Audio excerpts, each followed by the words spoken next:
Em setembro de 2001, Ricardo Brenan vai à Dinamarca entrar em contato com os curadores do Museu Nacional da Dinamarca para oferecer o Instituto Ricardo Brenan para abrir a exposição itinerante do Alberto Ecaute Volta ao Brasil. As telas tinham 3,62 metros de altura. Precisava de uma temperatura e umidade controlada 24 horas. De pé direito de grande dimensão para receber essa exposição. E em 12 de setembro de 2002, ele inaugura a exposição, inaugurando assim o Instituto Ricardo Brenan, trazendo inclusive o príncipe herdeiro da Dinamarca para abrir esta exposição. E daí surge esta pinacoteca de 4.884 metros quadrados de construção. No prédio da pinacoteca, nós podemos situar a Biblioteca José Antônio Gonçalves de Melo, criada antes do Instituto, porque na iminência de toda a coleção do maior historiador sobre o Brasil holandês sair de Pernambuco, Ricardo Brenan resolve comprar toda a coleção e com isso ele compra inicialmente 4.883 volumes e transforma isto na grande biblioteca, hoje com cerca de 60 mil itens, funcionando permanentemente à disposição de qualquer pesquisador, de qualquer área de conhecimento. O Instituto Ricardo Brenan, eleito pela TripAdvisor como o mais importante museu da América do Sul. Toda vez que a gente pensa um museu, a gente tem que pensar a função social dele. Pensar um museu construído por um colecionador é um desafio, porque todas as obras que foram adquiridas por ele são obras que possuem uma relação de desejo, uma relação de afeto. Nesse sentido, eu convido as pessoas no catálogo do Instituto Ricardo Brenan, em parceria com o Banco Safra, por um percurso afetivo do Instituto Ricardo Brenan. Tem um poema que ele gosta muito, de um historiador pernambucano, Manuel Afonso de Melo, que diz que o homem não é o que tem ou pode, é um pouco do que sabe, muito do que sonha, mas é acima de tudo aquilo que faz aos outros. Então o Ricardo, ele quando constrói um espaço como esse, ele está inserido em algumas questões conceituais, mas sobretudo numa questão de emoção, de afeto, de desejo. Ele foi movido por isso. A sua coleção de armas brancas, a sua coleção na pinacoteca, a sua coleção na galeria, possuem lógicas próprias do colecionador. O Instituto Ricardo Brenan, ele fica mais interessante quando a gente começa a compreender a disposição dos seus objetos e a lógica dos seus objetos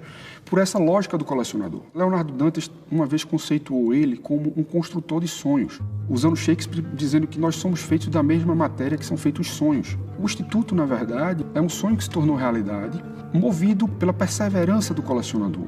O Rapto das Sabinas é uma obra que o Ricardo Brenan adquiriu, ela veio do Rio de Janeiro, Palácio de Itaipava. Quando chega na altura de Maceió, ela tomba, cai numa ribanceira, a obra racha. E se fosse qualquer colecionador que não tivesse desejo pelo objeto, carinho por aquela peça, ou seja, uma afeição por aquilo, ele provavelmente ficaria apenas com o dinheiro do seguro.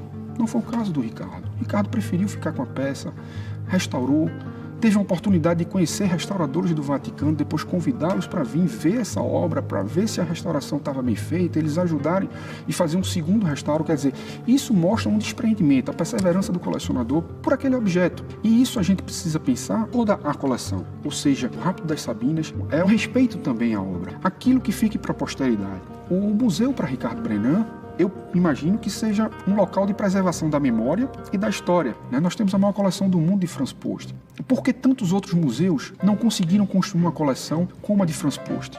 É o despreendimento do colecionador, a perseverança, aquilo que Nara Galvão chama de permanência de sentido. Ou seja, se eu tiver um ou dois quadros de Franz Post, é legal, mas se eu tiver uma coleção que retrate a sociedade do açúcar, por exemplo, dentro da própria exposição de Franz Post, nós temos tapeçarias que foram baseadas em pinturas holandesas, mas que elas foram feitas na França. Ou seja, você tem peças da França no Brasil holandês. Quer dizer, tem tudo a ver, tem link. Existe um diálogo, tudo na cabeça do colecionador tinha um sentido, que por muitas vezes não é percebido pelos visitantes.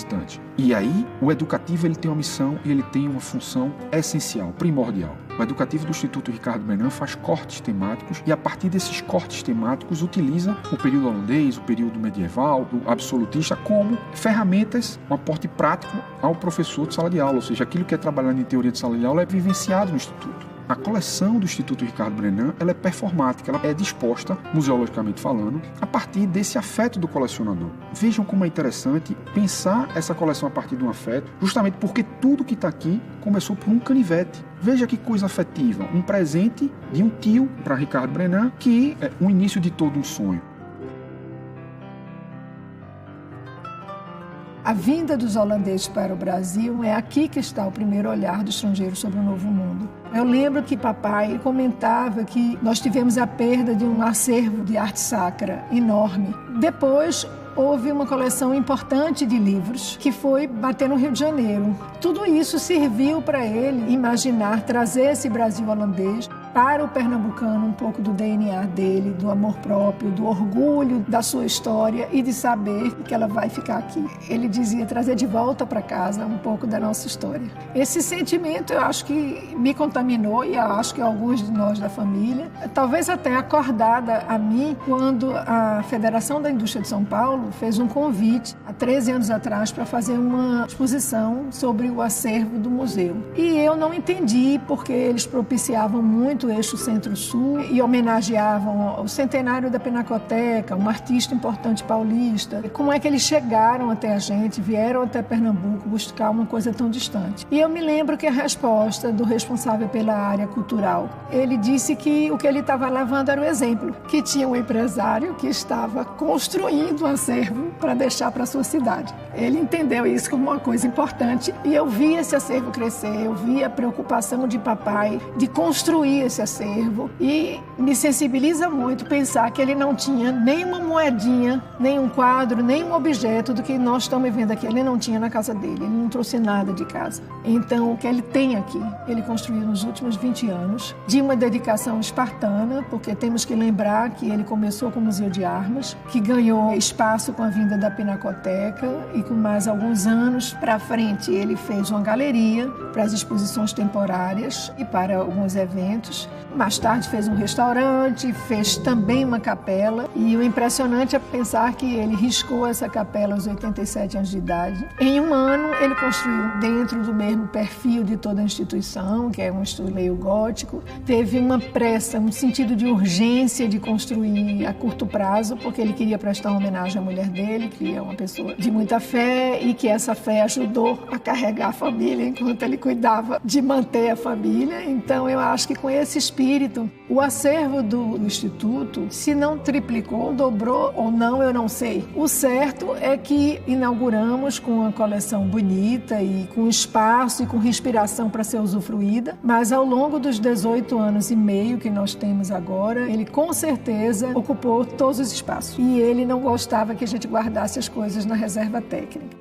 Por fim, eu gosto de pensar que foi um privilégio ele, no último ciclo de vida, ter usufruído do reconhecimento das pessoas que cercavam ele aqui e, mais do que isso, um reconhecimento que se estendeu e que chegou até este Centro-Sul, que passou a identificá-lo como um empreendedor industrial e que já era um empreendedor social, mas que chegou à cultura e chegou com vontade e ocupou um espaço respeitado por todo o país.